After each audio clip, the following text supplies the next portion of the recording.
Welcome to the Extraordinary Vets podcast, where we believe that every career tells a story. I'm your host, Donna Harris. I'm a veterinarian at Michigan State University and a futurist. My mission is to tell the stories of those creating the future in our profession. We talk to veterinarians who aren't just practicing medicine, but are actively creating the future of it, sometimes in the lab, sometimes, like today's guest, through the power of global imagination. Today, we're looking at how a DVM can become a #1 New York Times bestseller. Our guest is James Rollins, the mastermind behind the Sigma Force series and a proud Mizzou vet grad. Exactly. James, welcome to the show. Thank you very much. Thanks for plugging Mizzou. Go Yeah. Tiger. Yeah, great. I can't wait to hear your path because boy, it is a squiggly career. It is there was some head scratching going on at my parents were like, "What are you doing?" Oh, gotta love that. Let's talk about your parents. I can just imagine now, most kids either want to be the hero of a book or they want to save the bird in the backyard. So when you look back at your childhood, which I understand was in Chicago, Yep. were you the kid reading the sci-fi books or were you the kid saving the frogs in your pocket or what? How'd this all work out? I was both. I was that injured bird that's fallen out of the nest. Mom, we got to save this. But also, my mom was a big reader, and so we didn't have the television on a lot. If you wanted to be entertained, it was a book. Our Saturdays were spent in libraries. Me on my hands and knees crawling through the kids department, looking for my next new series I wanted to start. But also, I remember from third grade, I got that assignment that I'm sure you remember from elementary school, where the teacher says, go home, write a couple paragraphs about what you want to be when you grow up. And I remember that from third grade, I could still picture my third grade teacher. Don't know her name, but I could picture her. Blank sheet of paper in front of me on my little desk and thinking, well, I want to be a veterinarian. I just don't know how to spell it. So, the one thing all third grader hate to do, I went and get the dictionary and looked up veterinarian so that I could, fill that out. So I was that determined from third grade to be a veterinarian. And so that was my career track. That's what I sort of geared all my education for. But I was an avid reader. I was big on science fiction, fantasy, and horror, mostly genre type of fiction. Started out with the middle school, then YA, then eventually the more adult versions of sci-fi fantasy.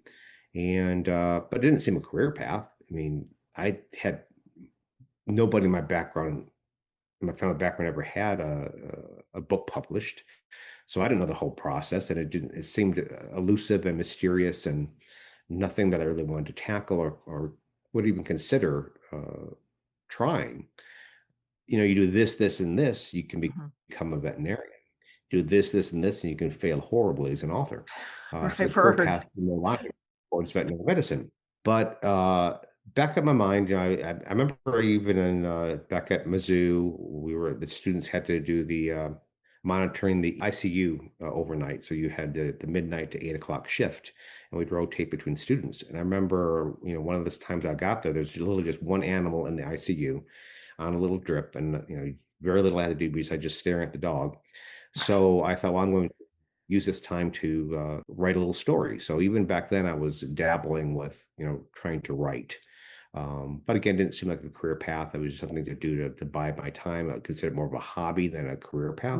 Okay. That was still there. That was percolating in the back of my mind was, wouldn't it be fun maybe at some point to walk into Barnes and Nobles and see see a book of mine on a shelf. But I just sort of dismissed it. I never really thought it was a pipe dream. I never considered it to be, a path to a future career. Yeah. Yeah, I talk to more people and my students as well. They can't even remember when they didn't want to be a veterinarian. So I love hearing that it entered your thought process really early as well. Yeah. Yeah, I love that. So how'd you get from Chicago though to Missouri for vet school? What was that? Well, when I was in fifth grade, we moved from Chicago to St. Louis. Pretty much junior high and high school were in St. Louis. Okay. All Yeah. right. So unfortunately, I got accepted to Mizzou undergraduate, and my parents then moved out to Sacramento, California. I think they're trying to get away from me. So I went to where I'm about to go to school, and you're leaving halfway across the country. But I had residency, in Missouri, so my tuition was much cheaper to stay in Missouri. So I continued my education, both undergraduate and my vet school at Mizzou. So your parents booked on you while you're in the hard They- they Yeah, booked out to California on you? They did indeed. So then it was just basically seeing them on, Christmas break. Were there any events or things that happened that you started thinking, "I gotta pull this into a story that I'm dabbling with," or in while you were in vet school? Well, most of my stories, again, this is probably true for most authors that have a day job. If you look at my early books, there's not any animals in my books. They're basically just people running around being chased by monsters or some hellacious type of adventure. Because I was getting all my this side of my brain that loved animals, loved medicine, loved science was being satisfied by my day to day job as a veterinarian. I didn't want to go home and write about a veterinarian. Mhm. Uh, me, and that was it was my escape. My writing was my escape. Even at the ICU, I wasn't writing about an ICU student sitting in a Right. and monitoring one dog on a drip. I was out in some weird armchair adventure. So there's not too much that I really look to pull from veterinary medicine day in, day out into my writing simply because I was being satisfied. But the weird thing Mhm. is, and I did not even realize this. There's an old adage, writers are naked on the page. We expose much more about ourselves than we think we do. Mm. And I thought, well, I don't believe that. But then I got an email from somebody saying, "Hey, Jim, I've been reading your books, and how come?" 7 books down the line, all of a sudden, all of your characters have animal sidekicks. This wolf rescue dog, you have this orphan jaguar cub, you have this talking bird. How come? And I realized that that was the time I actually stepped away from veterinary medicine as a full-time practice. I still do some volunteer work, but it stopped.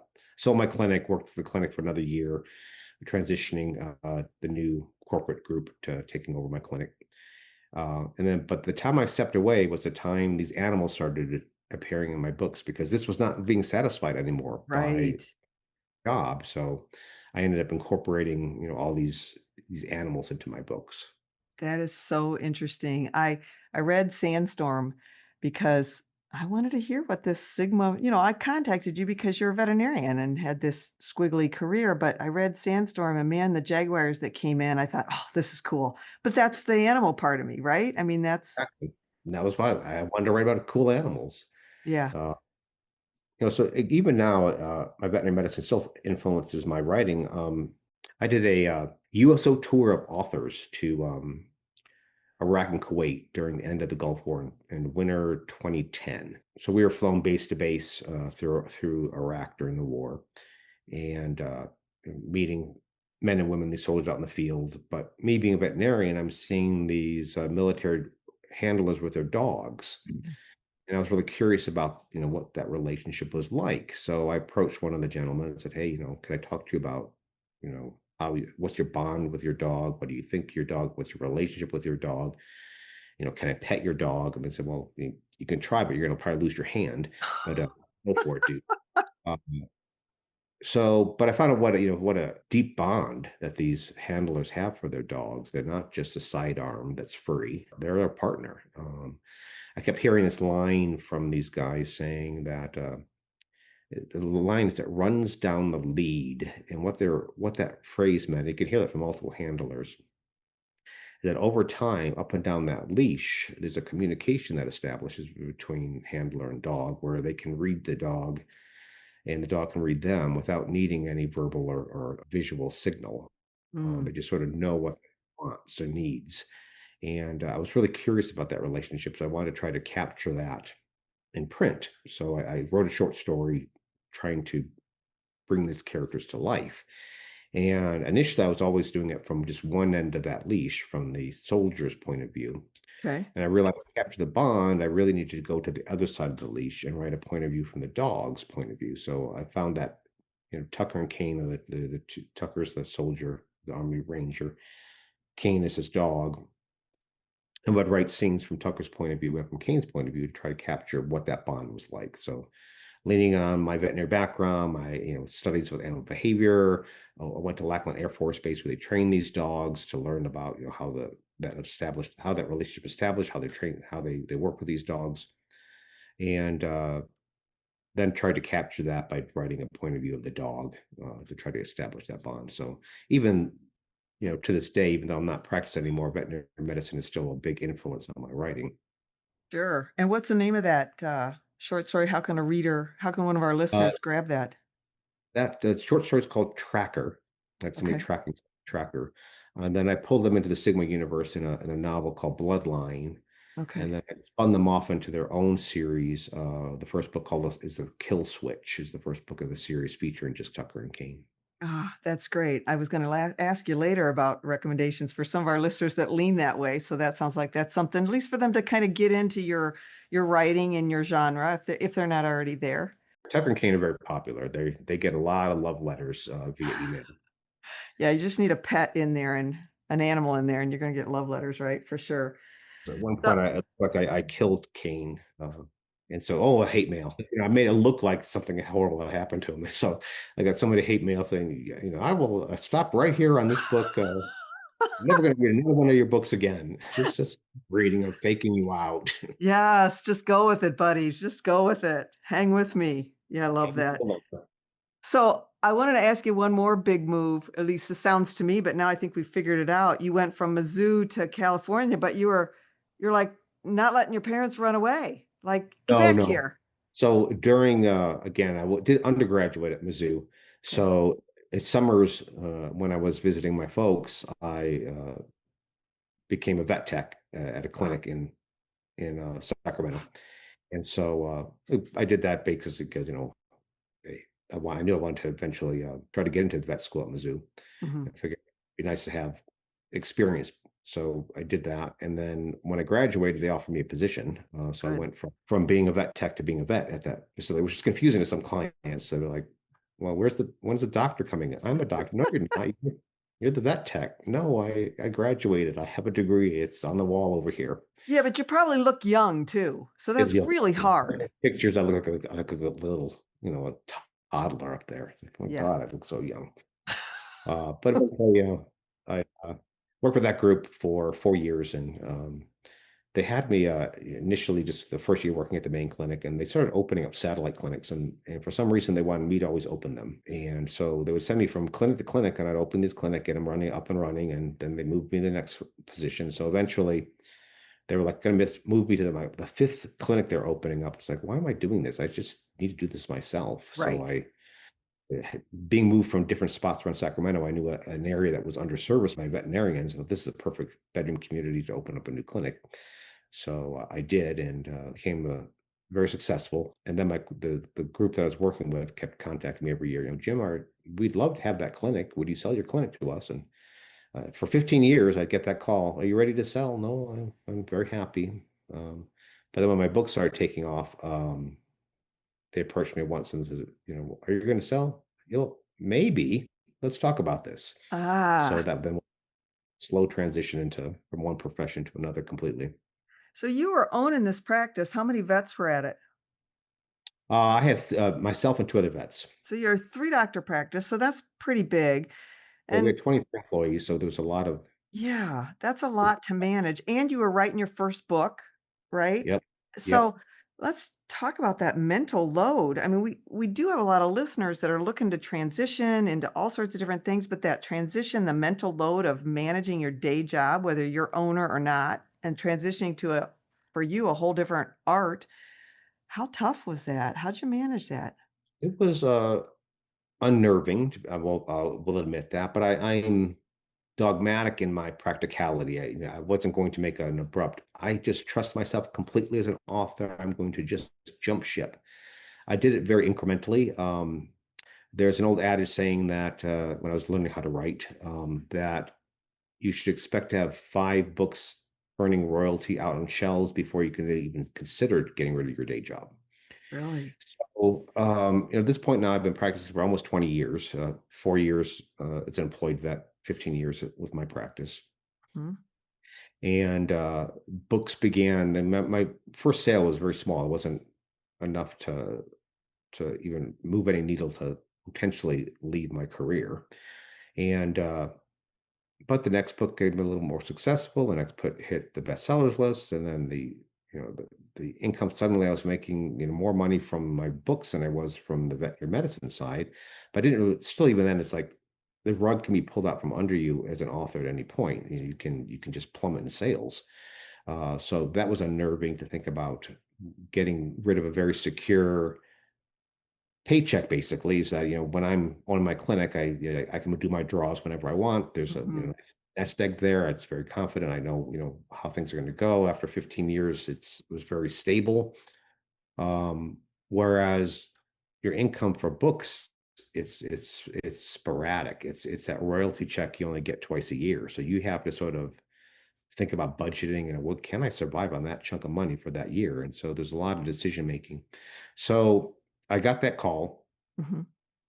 from the my previous employer, and I thought about it for a while. I didn't just instantly say yes, but I considered that, well, maybe I need to consider this because it is becoming, I'm getting more and more demand on my time as an author.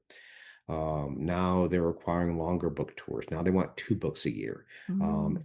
It's hard to, then it became untenable to try to manage those two. Because initially, when I started writing was when I hired my first vet for my clinic. Okay. Prior to that was just me. So I was, Mm. that time you had beepers, so I had to carry my beeper around for emergencies. It's as you well know, it's not a 8 to 5 job. It's Mhm. it's a 7 to midnight job, and it's 7 days a week. Because even on the days that clinic's closed, I got to go in there and see if there's any animals that are in the hospital to check what's going on. Because you care. Yeah, and you have to. I mean, it's just for Right. I get that done. I told people that for the 15 years I owned that clinic, I took exactly 3 weeks of vacation. Oh. Uh, because it's just hard to for me to step away. So when I hired that first vet, I finally found, gosh, I actually have a little bit of freedom. I found a little square, little tiny bit of a space where I don't know what I want to do right now. And my clinic was in a bedroom community, so we were very busy in the morning, very busy in the afternoon. But the middle part of the day, once I was done my surgeries, was pretty quiet. So I used that little quiet time to try writing. So I had to figure out how does that fit into my life without feeling like it's a total burden, where all I am is a veterinarian and this guy that's writing in some type of cubby hole in some corner of his house. Um, so I had to find the balance between the two. And what I found was, okay, at first I tried saying I'm going to write for X number of hours per day, or I'm going to donate 2 hours to writing every day. Mhm. And I realized that was not working for me because what I was doing for those 2 hours was fiddling my thumb, doing Mhm. research. Nothing was actually getting written. So then I altered that and said, well, I'm going to do a word count or a page count. Now I've got to do 3 pages every day. And I thought, no, that's too hard. I'm going to do 3 double-space pages a day. So basically, a page You're and a half. playing games with yourself. You have to play this game, and I'm not gonna do it every day. I'm not doing it 7 days a week. I'm gonna do 5 out of 7 days of the week. I gotta produce 3 double space pages. Okay. So I found that was comfortable. I could Okay. most of that page and a half during that little break in time during the day, and whatever I didn't get it finished at the clinic, I would finish at night. Most of the times I could actually get my pages written. They were crude, they were first drafts Mhm. during that break during the day. And I found it wasn't too burdensome. So I had my weekends off because I was only doing 5 out of 7 days. And so it felt comfortable. It felt like it wasn't a burden. It felt like a nice little hobby to do on the side. But by still doing that, just incrementally, just adding that little grain of sand to that sand dune, eventually that short story built up or that book built up. And so that was when I felt comfortable enough to continue doing that. Then one book sold, another book sold, and then demands became no longer that little break in time was Mhm. enough to fit my career. So something had to give. Either I'd have to not service my publisher or I would not be able to service my clients. That Uh, doesn't feel good. no, so something had to give. So I didn't want to have the quality of my clinic deteriorate because I've lost focus. My clients knew I was writing. I had posters Mhm. in the lobby. Get your cat spayed, get a free book. Uh, so That's how you got those numbers up. Exactly. So, the clients would ask me, because they knew this, they would ask, "Well, Jim, what's your long-term Mm. goal here? What are why are you writing and why are you writing such weird stuff?" Because it's very different from my veterinary self. Right. And I said, "Well, for, these 15 years, writing was, I mean, veterinary medicine was my paycheck and Mhm. writing was just a hobby." And I think, down the line, it would be sort of really cool to flip that on its ear a bit and have Mhm. writing become my paycheck and my veterinary medicine degree become my hobby. So until COVID, I was working with a trap and release program out of Sacramento, Nice. where they would uh, catch feral cats. They bring them to the shelter. I would spend one Sunday for 8 hours spaying and neutering. So as I will tell people, I could still neuter a cat in under 30 seconds. Excellent. I can prove that if you need to. Uh, so even I couldn't let it go completely. I still do my continuing education. I still keep my veterinary degree current. Both because I enjoy it, but also there's the back of my mind that kernel of insecurity saying, at some point, this career may end. I'm not really now. I'm 64, so I'm not really so much worried about having to go back to Right. veterinary medicine. But early on, for the 30 years I was writing, there was always that concern that the whole thing could open up underneath me, and I'd have to go back to veterinary medicine again. So you built this practice up to a 3 doctor practice, and I'm sure you loved at least most of your clients. And so it's kind I of like a did. child to you. Did it help to sell it to this group that you obviously had good relationship with, you positive experience with this? You didn't leave out of with any bad feelings. So did it help to sell your baby to a group that you had known a little bit? Does that help? Because I know veterinarians who are trying to transition into one thing or another, and it's hard. They love their clients. It was difficult. My clinic was in a shopping center, so there's a big grocery store that was the anchor for that. And I hated going grocery shopping because every time I turn an aisle, Doctor Jim, I have Yeah. a question about Fifi, and could you, all right, let me tell me what's going on. So it was, every turn the corner, the Doctor Jim, oh crap, I need to get my bologna for my sandwich tonight. Let me Yeah. get this. So there was, I mean, I'll tell you this one anecdote. I'm just so used to hearing behind me this Doctor Jim. Mhm. They didn't use my real last name is Chakowski, so on my door it was Dr. Jim in quotes and then my weird last name. Um, that's why I use a pen name Rollins. And by the way, Rollins is because the vet school at Mizzou is on Rollins Avenue, so I just grabbed the name of Oh, I Rollins. love that. Mizzou people are gonna love that when they hear it. So there's a little nod, tip my hat towards Mizzou. Anyways, so I was on a trip. This was after now I'm writing full time. I had actually given up the practice, and I'm in China, and I'm on the Great Wall of China, walking down there, and I hear behind me, Doctor Jim, because No. one of my clients was there. It's recognized me. I love I, that though. I can't get away from you people. But in regards to yes, it was hard giving it up, and it Yeah. did help the fact that I had a relationship with the group that was buying the clinic. Also, we had a blurry line because I actually some of my vet techs we sort of floated between the corporate group and my clinic. Mm. Relationship with everybody at my former job. It's occasionally we would switch employees, so there was even some blurring of lines there too. I appreciate your advice, how you slowly transitioned. You gave yourself permission to kinda explore one without giving up the other, yet carved Yeah. out that time. I think that's important. And you keep your fingers in veterinary medicine today? You said until COVID you were doing the trap neuter release. What about today? Because the trap neuter release stopped during COVID for obvious reasons, Of so course. we couldn't do that anymore. And so once it restarted, again, I'm about 2 hours away from that clinic. Mm. So for that period of time, because I was, I had a relationship with everybody, but it was a break enough to go. It was becoming a bit, especially during wintertime when the mountains are snowy, trying to Oh, get to that clinic. So it was just became they had enough vets already servicing the trap release program. They didn't need me to be at that point. It was just I felt more I was almost a burden, like, "Dr. Jim, mm. are you gonna be able to make it this time because of either, am I on a book tour? Am I can I get out of the mountains?" So it just became, I'm just gonna step away. So Yeah. Yeah, I like and to get but I just up here, I'm in a little remote town, near Lake Tahoe, and there's no trap and release program up here, though maybe I could okay. establish that. Yeah. Are you a skier? I'm a skier, yes. Not a Yeah. snowboarder, skier. Yeah, I'm a skier as well, so I love that. So I have a couple quick fire questions for you, okay? I love Okay. asking these things. Obviously you're incredibly successful. But I'm sure there were skeptics along the way. So tell me, what was the worst advice you were given? And uh, and obviously you ignored it, but I'm glad you did. Just tell us about that. Well, I mean, again, the worst advice is that you can't make a living as an author, and it is tough. It's not a lot of authors can make a living, a full-time job. It's. I'm very lucky that I have sort of this a very supportive publishing house that really sort of pushed me hard. They got me on the bestseller list really quickly, but that's a rare case.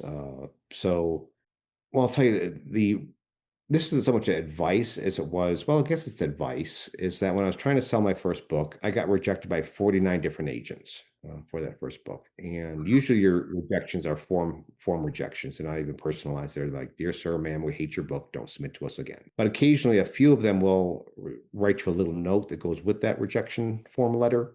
You know, Jim, we like this one character. Too bad the rest of your novel sucks. Good luck. Wow. Uh, but I got this one note from an editor. I still know this person, by the way, and I see him at conferences. And he had sent me the form rejection letter, but he's written me a note on the back of the form rejection letter, just and thought, oh well, this will be a little bit of support, little sting out of the rejection by saying something good about my novel. No, it was just 3 words. This is unpublishable. Oh my gosh. I So thought that, you know, clients were terrible critics. yeah, that was not so, I kind of respected, to not only reject me, but take the extra special time to kick me in the nuts besides. So, Yeah. good on you there. So if I had taken his advice that this is unpublishable, maybe I Mhm. would have stopped. But, I was doggedly persistent and I liked my novel and it eventually did sell. I found a 50th agent said, hey, I think I can sell this. And she did. And it became a international bestseller. NBC picked up the film rights to it, but those other 49 different agents, did not see that potential. So, Mhm. sometimes you just have to, put your head down and just trust what's going on and grind through it. Kinda like vet school, really. Like that's cool. Yeah, for sure. And how many books do you have published now? 50 plus? No, I published is 45. The 46th one is done. It's at the publisher coming out in December, and I'm working on my 47th novel right Your now. 47th, but you do have a new one that came out, what, last month? Trust No Uh, One? Trust No One came out in February, and February. then December I have the fourth and final book in the fantasy series coming out. So Trust No One's my thriller, the standalone thriller, not connected to the Sigma Force universe. Okay. It's doing something free of the series. Yeah. I can't let you go without asking you about your nonprofit work because Sure. I just find it amazing that somebody that's successful still finds time to do some nonprofit work. So you have a nonprofit called US for Warriors. Tell us about that. Well, it's not my organization. This was a grassroots effort out of San Diego. And I started pursuing, helping with veterans after doing the USO tour to Iraq and Kuwait. I thought, oh, I want to see what I can do to help these folks out, especially those that are coming out of service and they don't have a lot. They have the amount of support for veterans is shameful, to be honest with you. They don't have the support that they need. So Authors for Warriors is more of a social service for veterans. They help uh, connect veterans to other veterans, help connect veterans to the larger veterans organization. I consider myself sort of a splinter thing where we send people abroad.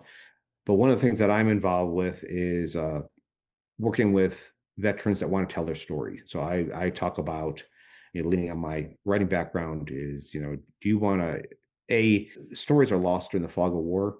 A lot of warriors don't want to talk about what they Mhm. experienced. I've learned this very early that, you know, they're very proud of their service, but also they don't want to talk about what happened, the day-to-day trauma that occurs to them from active service, especially in a war situation. So to me, writing is therapy. Being able to put the story down on paper is good for them. I think it's good for everybody else to hear their stories, especially the stories that maybe people are, almost ashamed to tell people what really happened on those in these war fronts. Mhm. Also good, I think, as a um, memoir for their family. I think a lot of times, again, you'll find this with a lot of veterans, they don't want to tell their family what they experienced. Mm, It's a yeah, silent.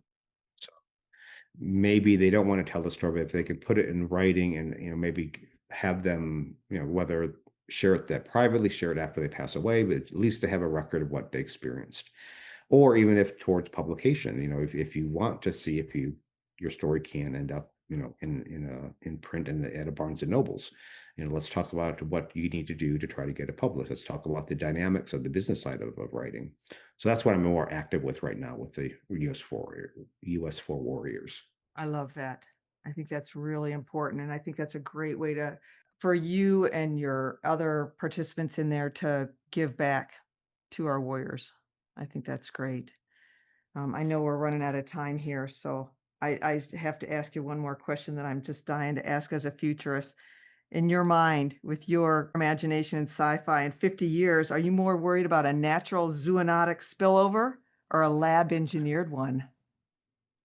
I'm more worried about the lab engineered one. Is Okay. that again, doing a lot of my research. I love talking to scientists, and scientists will tell you sometimes the most amazing things because uh, their wife or husband doesn't want to hear about their job anymore. But if they have an active audience that really wants to know about their material, I like to telling scientists, don't tell me what you're working towards uh, for your next research paper. Turn around, tell me what's on your lab table right now. And so I hear a lot of sort of horror stories about these labs that are in these black labs and lab sites in foreign Mm, countries where there's no regulation about what's going on. yeah, So that's my terror is more that than it is some type of nature turning against us. I love that. James, it's been a privilege having our discussion. To our listeners, especially those of you in the veterinary and medical communities, I hope today's conversation reminded you that your calling doesn't have to live in a box. You can be a healer and a storyteller, a scientist and an adventurer.